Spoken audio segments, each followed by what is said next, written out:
the storming phase. And I say it's inevitable that all leaders are going to go through the storming phase. And this is that phase where most leaders don't like to go through. You don't like to go through the storm. You don't like to go through that icky season. You don't like to go through that season where you go through that uncomfortable bickering and there is drama, and there's conflict. But the reality is we all are going to go through that phase. It's just the reality of things that we have to navigate as leaders. It's just something that we have to go through. But there is a way that we can navigate it effectively.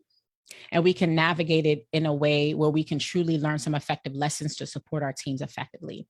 All right. So first, let me introduce myself. I'm Aisha Thomas, your organizational development and leadership consultant. This is how you can connect with me on my website, aishathomas.org. You can shoot me an email. Maybe you have some questions, concerns, you need some team development, leadership development strategies that you are looking for. So please connect with me via email or on my social media. So just to do, again, a recap, we're going through the Back in the Office series, how to rebuild or build your team. And this is also for those individuals out there who are looking to build their team. Maybe you are brand new in leadership.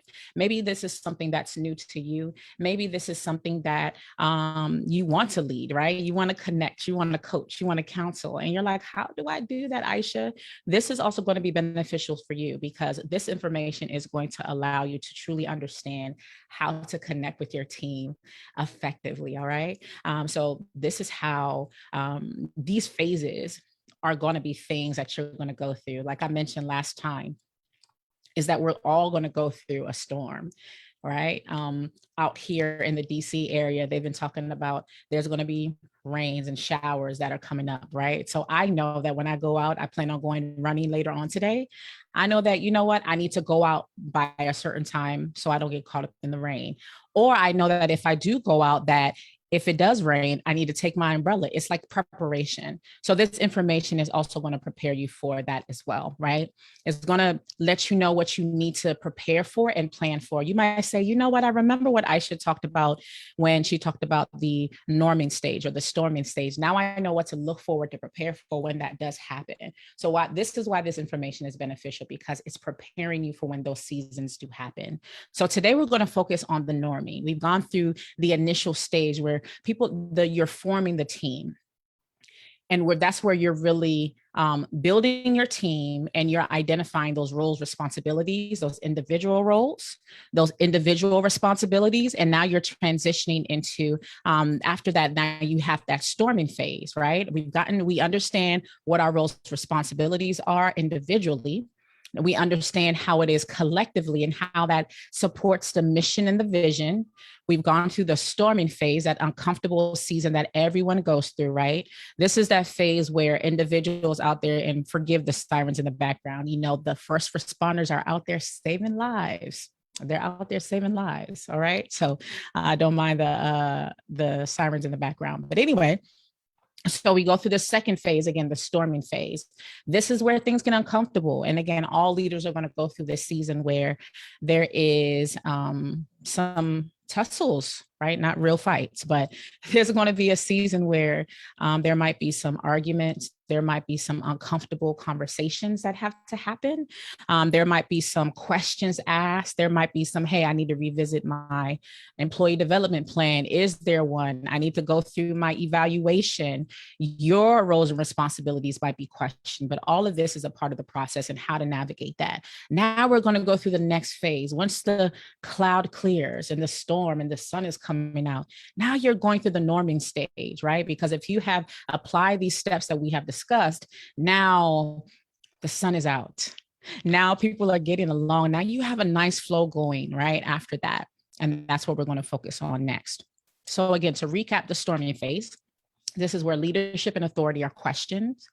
Rules and policies are questions, right? All these questions.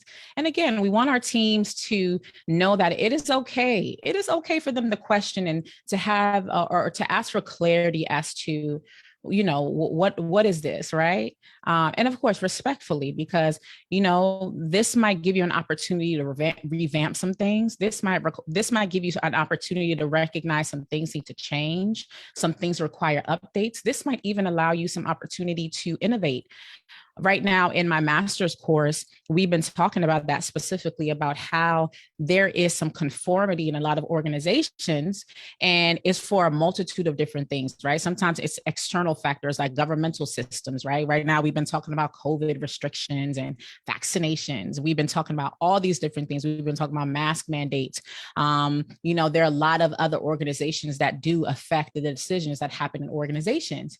Or maybe there's some things that the CEO, executive boards that have to navigate or discuss that impact the masses, the employees, or team members, or departments.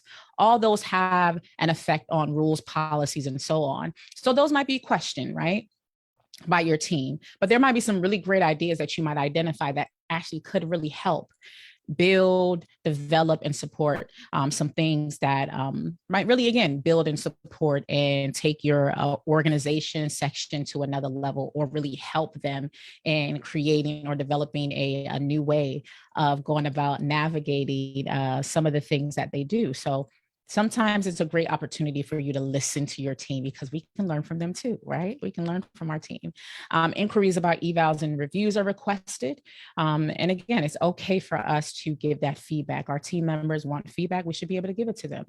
And again, dominance emerges. So you might have to navigate some internal issues. Trust is tested.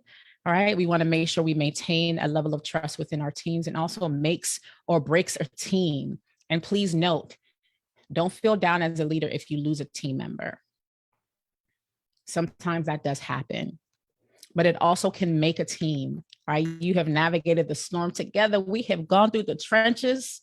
We have gone through the rainstorm, and now we come together. We just celebrated, or we just went through a remembrance of September 11th. The level of that was a major storm that we navigated as a country, as a world. I watched a documentary on Netflix, right? And just going back and reflecting, and even picking up and learning new information, even as a service member in the Air Force. Like, I recognize that there was so much information that I learned that I didn't recognize then. I joined in September of 2003. I celebrated an anniversary this year of joining the Air Force, September 30th. So 2 years after, September 11th happened, right? I joined the Air Force. And just even reflecting of where I was, but also remembering that storm and how it brought together the country. So even again, during storms, recognizing that also can bring and unite individuals as well. So just recognize that storms can bring a team together, and we can truly navigate those seasons to really support each other effectively. And then I showed a video. And again, next we're going to talk about the phase of norming, which again is extremely important. How do we norm? Now that we've gotten through the storm, how do we norm effectively? So I'm going to share a video because I love this video. It came from, remember, the Titans. Again, although this is focused on football. And again, I don't know all the positions. I talked about halfback, cornerback, pullback. I know quarterback, right? But this is a great movie because this was during a time where you have, desegregation. So talk about a change. Talk about navigating something that totally changed the country, totally changed and shook up a lot of things for populations that had been at odds, and because of just a lot of influences that occurred, that they were like, what, we need to bring in some change. We recognize that we want to apply and implement some things that is going to benefit not just a group of people, but all people, right? But again, there were a lot of storms because there were opposing beliefs from not only these young men that were on this football team, but from families and from the teachers and from just so much going on around them. And you have this group of leaders, these coaches that wanted and did what was necessary to bring a team together that came from opposing sides. I mean, it's really interesting to see how that team was connected around that. So this was an example put together to really show you those stages of team development. So before we get into norming, I want to transition us from storming that we watched last week and watch how we went from that to the norming phase. So bear with me as we go into this video real quick. All right, so let's tune into, again, we're going to look at the storming and then transition over. So bear with me 1 second and we'll get into the video. All right. You look like a bunch of 5th grade sissies after a cat fight. You got anger, that's good. You're going to need it, son. You got aggression, that's even better. You're going to need that too. But any little 2-year-old child can throw a fit. Football is about controlling that anger, harnessing that aggression into a team effort to achieve perfection. Some coaches may cut a player if they think he's not up to snuff, when they think he's hurting the team.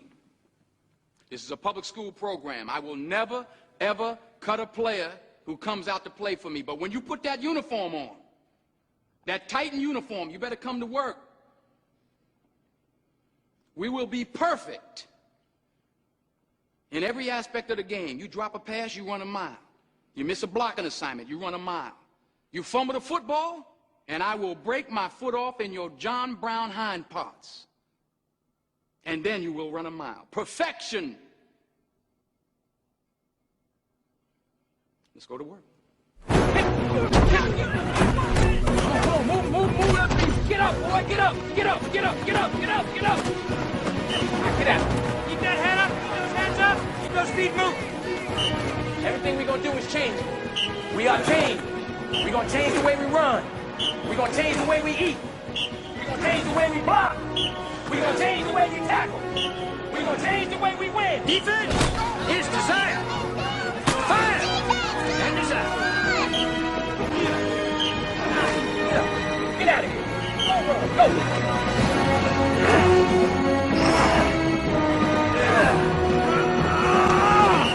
Back moving. Keep those legs flying. Keep moving. Keep that ball with you till you get out of the briar patch. Show me, son. Show me, Bama. Double that ball carry like a starving man on a Christmas hen. I can dig it. Come on now. Don't let me hang him, bro. Come on. Yeah, you got a little soul power. You are seeing now cohesion happening, right? They have some banter, they got some smack talk that's happening, but essentially you have a team that has now went from a phase where they didn't get along. Why can't we all just get along? They weren't getting along. They had some conflict. And even within the different teams, right? You have like these team captains, right? You have these individuals that are designated as like the go-to, right? Go-to individuals. They had to hash it out. They had to hash out their issues. They had to talk it out. And even the main leads within the team started to connect. And they also represented that unity. They also showed that transition from storming. They hashed it out. And now they started to connect and get along. And how that was able to, they were able to lead in a way where they normalized navigating conflict. They did it in a healthy way. And now everyone else started to connect, right? They started to rebuild. So what is the norming stage, right? After we've gotten through the storm, the sun is coming out, we've connected, it breaks a team, but as a leader, by applying these tools, now it is making the team. But this is where now team interaction improves. So you see now they're in there, they're practicing, they're getting the plays, they're connecting, they're vibing very well. So now the plays and the way that they're navigating even outside of or off of the football field, there's a level of connection, which is important because, again, now trust is being built. And just imagine, again, when you're in a sports dynamic, especially a team sport, there's a level of trust that you have to have. Again, I don't know a lot about football, but the quarterback, they're throwing that ball, but he has pretty much those players that are protecting him because he needs time to throw that ball to whoever's going to catch it. There's a level of trust there that I know that these individuals around me are going to protect me enough and give me enough time so I can throw the ball and get it to that person so I can get that first down. Oh, I know a little something about football. I know a little something, that first down or that touchdown. I know a little something. I got a little excited there. Don't mind me, guys. Don't mind me. But that's the important part about team sports. You have to have a level of trust. So even in an organization, even within a business, right, there's a level of trust that you want to have. So team interaction improves. So now when we're strategizing, when we're coming up with plans, there is a level of trust. Now we're listening, we're communicating effectively. So now that aids in cooperation and unity, right? UNITY. Productivity now starts to benefit. Now we're producing, because when we're in a state of conflict, you can't really produce effectively. If you're not cooperating, we can't get to that end goal. So now we're getting closer and closer to that target, to that touchdown, right? To that end goal. I like that, right? Okay. And performance increases. So now again, that CEO, that leader in that department, you're seeing that again, you're getting closer to that target. So differences are resolved because, again, you've put the work in to make sure that happens. Respect is resolved within the team and the leader. So you have gotten and earned more respect, which is important. We can't believe that as leaders, we can lose respect. We can. And the way that we navigate conflict, the way that we navigate issues, the way that we communicate, the way that we connect is going to aid towards how our team trusts and connects to us. We have to know that. We have to remember that. So don't think that just because we wear the hat of leader that we automatically have the respect of our team. It doesn't work that way. It requires us to do our part to make sure that we are doing the necessary work to support our teams effectively. And then they're like, I can trust him or her. I can trust what they're saying. I can trust what they're doing. And now I can follow their lead. Right? And it's the same thing, right? With a team. Now that they can say, okay, I can trust them. I can trust her. I can trust these individuals within my team because you've done your part.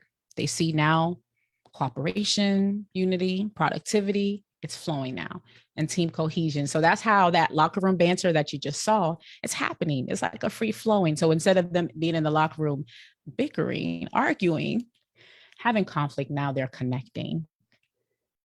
But it's all in the work that you're doing ahead of time. That's why the forming stage is so important. So go back and watch that video. The forming stage is important. That's why the storming stage is important and you applying those steps and doing your part there. And even in the norming stage, you want to make sure that you are still giving that feedback, communicating, resolving conflict. It's not saying that conflict still won't happen, but you want to continue to do that. Make sure that you give positive feedback. Make sure you do that reward and make sure you identify those things that do motivate your team. Let them know they're doing a great job. Let recognize individuals. Make sure that you're supporting them effectively and ask them, what do you need? Is there anything I can do better? Me and my team meet weekly, right? And we took yesterday off. And even though we didn't meet, you know what? They like that. Oh, man, thank you so much because I got so much work to get caught up on. Good. They needed that time because, yes, we spent 2 hours together, hour and a half, but they knew how valuable that 2 hours was, that hour and a half was for them to get caught up on things. So again, those are things that you want to gauge and vet. What do you need from me? Make sure you're available. I stayed on the phone with another team member for almost 2 hours, just talking. And that's okay. I enjoyed it. And if that's what she needs, that's what she needs. We were still working behind the scenes and still getting things done, but we were navigating and talking about a variety of things. Some of them just need, little touch points. They might have questions. We have a text chat group. Good morning. Y'all need anything? The organization as a whole, we hop on and have a check-in every Monday and Friday. Those things are important. So again, make sure that you are doing your part to not only form effectively, but storm effectively. And I know that sounds crazy. How do you storm? How do you go through a storm effectively? Because, of course, a storm, you don't know what might happen. But again, it's all about how you navigate that as a leader. And then when you get to the norm stage, make sure you do that effectively as well. All right. So again, go back, check out those videos, identify, have I applied those specific steps? Am I doing what's necessary to support my team effectively? And if the answer is no, just know that, again, these phases and stages will go around and around. Things will change, and you might recognize that you need to show up. You need to show up differently in this season or in this stage, or because you're going back into the office, you might have to form all over again. Something might happen that just shakes up everything, and you might find yourself in a storm tomorrow, next week. We just navigated a storm on my team. We had to go down to a one-man team because a team member was gone. We had another on maternity leave. I lost a family member, and you had another team member that was navigating some family things. It was tough. You had one team member holding it down for all of us. Kudos to her. Then we came back, and it's like we are forming all over again. And now we are creating a norm. We're in the norming stage. All right, we got a flow going, a system going. And then when our other team member gets back, because she's on maternity leave, taking care of her baby boy, we're going to have to, again, bring her back in, go through another forming. And who knows, we might go through another storm. But I am prepared. Are you prepared for the storm? Are you prepared for the norm? Are you prepared for whatever phase you might face? All right. So I appreciate you tapping in today. Again, make sure that you're applying those principles that you learned. Conformity is there. Sometimes change is hard, but realize that, again, when you're applying principles, when you're taking time to learn, because leaders are learners, and preparing effectively, it will really help you navigate these seasons a lot more effectively. All right. If you haven't taken time, make sure you connect and go check out my podcast as well. Again, the last episode really talked about navigating heartbreak, grief, and loss. I'll be recording a new episode this weekend. Right. So make sure that you check out Monday's new episode, right? And I'm going to kind of dig back in and talk about, I had navigated and talked about what we can learn from Simone Biles, Naomi Osaka, and really learn about the generational shifts generational shifts within the workplace. I want to revisit that again, because that conversation came up again, as well as empathetic leadership, and why leaders of the now need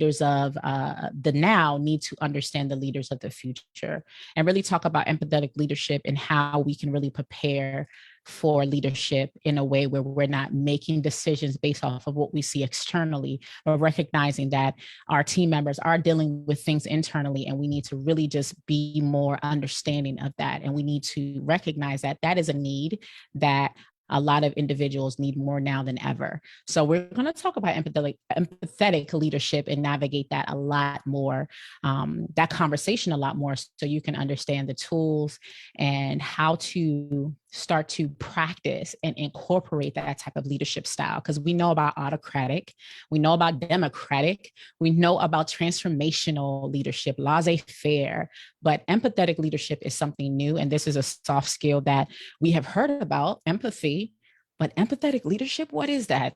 It is a beautiful thing. So we're going to explore that a little bit on the podcast, and then we're going to talk about that a little bit more. So make sure you check that out. It's available on all podcast platform. Tell Alexa, play Internal Fire. So it is Internal Fire with the Y, Internal Fire with the Y. So make sure you check that out.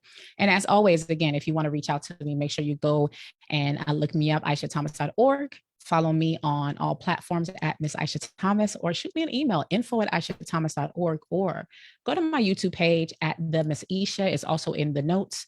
And check out my other series where I talk about employee retention, why you need leadership development. I have some personal development things in there, why leaders need to develop personally.